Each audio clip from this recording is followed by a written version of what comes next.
Hello hi everyone. आज हम लोग चेक करेंगे आरजे नावेद की एक फ़नी वीडियो जिसमें उनके साथ अंकिता भी हैं। टाइटल है बोल के देखो। हेलो। हेलो। हाँ जी। मोहन जी बात कर रहे हैं। जी जी जी, बताइए। हाँ मोहन जी, मुझे आपसे ना कुछ ज़रूरी बात करनी थी। आपके पास 2 मिनट हैं? बिल्कुल बिल्कुल, बताइए आप। एक्चुअली ना मुझे डोमेस्टिक वायलेंस के ऊपर आपसे कुछ बातें करनी थी। मुझे समझ में नहीं आ रहा मैं किससे चीज़ें शेयर करूं। आपको पता है शादी के बाद ना ज़िंदगी इतनी ख़राब हो गई है, क्या क्या बताऊं क्या क्या नहीं बताऊं, कुछ समझ में ही नहीं आ रहा।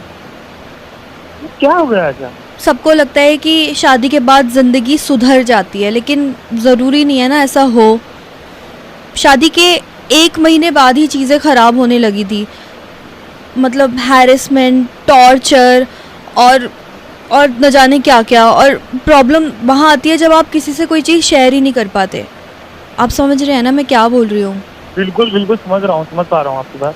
अब आप ये बताइए ना, शादी का मतलब क्या ये होता है कि उसको शादी के बाद दबाया जाए, उसको पाबंद कर दिया जाए, उसके आने जाने पर रोक लगाई जाए, वो किससे मिले किससे ना मिले उस पर रोक लगाई जाए, कौन उस शादी के बाद हर वक्त घर आ रहा है उस पर टोका जाए? ऐसा तो नहीं होता ना। ना, ऐसा कुछ नहीं होता, बिल्कुल नहीं होता ऐसा तो।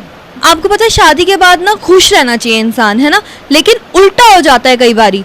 शादी के बाद इंसान कैदी बन गया है, दिमागी तौर पर भी और फिजिकली भी। आप जाके ना वुमेन सेल में कंप्लेंट लिखवाइए, 1 मिनट में, सेकंड में सही हो जाएगा, आपका पति बिल्कुल ठीक हो जाएगा।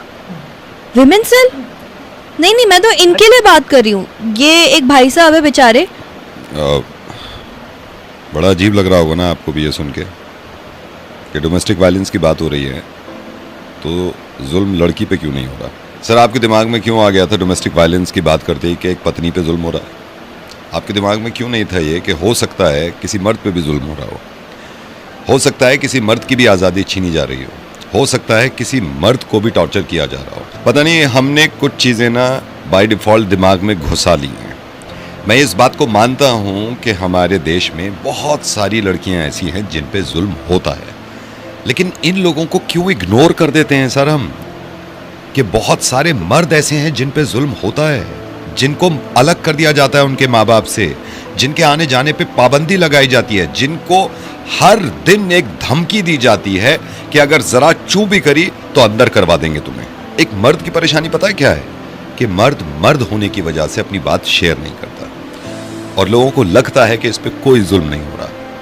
ये बहुत गलत बना लिया है हमने। मैं नवेद बोल रहा हूँ, मेरे साथ अंकिता है। हम सिर्फ आपके जरिए ये बताना चाह रहे थे लोगों को कि डोमेस्टिक वायलेंस में मर्द भी शामिल है, उस पे भी होता है जुल्म। पता नहीं क्यों हमने एक चीज बना ली है कि किसी घर में से अगर चिल्लाने की और लड़ने की आवाज आ रही है तो ये दिमाग में घुसा हुआ है कि मर्द ही जुल्म कर रहा होगा। कभी दिमाग में आया कि हो सकता है उस मर्द पे जुल्म हो रहा हो? और करते भी हैं, ऐसा नहीं है कि नहीं करते। ज़्यादातर केसेस औरतों के ही होते हैं, लेकिन हम ये कहना चाह रहे हैं कि मर्द भी विक्टिम हो सकते हैं कई बारी। सर, मैं आपके मुंह से सुनना चाहता हूँ, जब अंकिता ने कॉल किया था आपको क्या चल रहा था आपके दिमाग में? जब इन्होंने कॉल किया था मेरे को, तब उस समय मेरे दिमाग में यही चल रहा था कि आप ये मैडम पे जुल्म हो रहा है। यही गलत फहमी है। इसलिए हमारी सोसाइटी ने हमें ऐसा बना दिया है कि हमें ये लगता है कि मर्द और दर्द दो अलग अलग चीज़ें हैं। हो सकता है मर्द को दर्द, और अगर आपके साथ ऐसा हो रहा है, चाहे आप मर्द हों या फिर औरत हो, लड़का हो या लड़की हो, प्लीज़ शेयर करिए। जुल्म के खिलाफ बात करनी है। बहुत इंपॉर्टेंट मैसेज।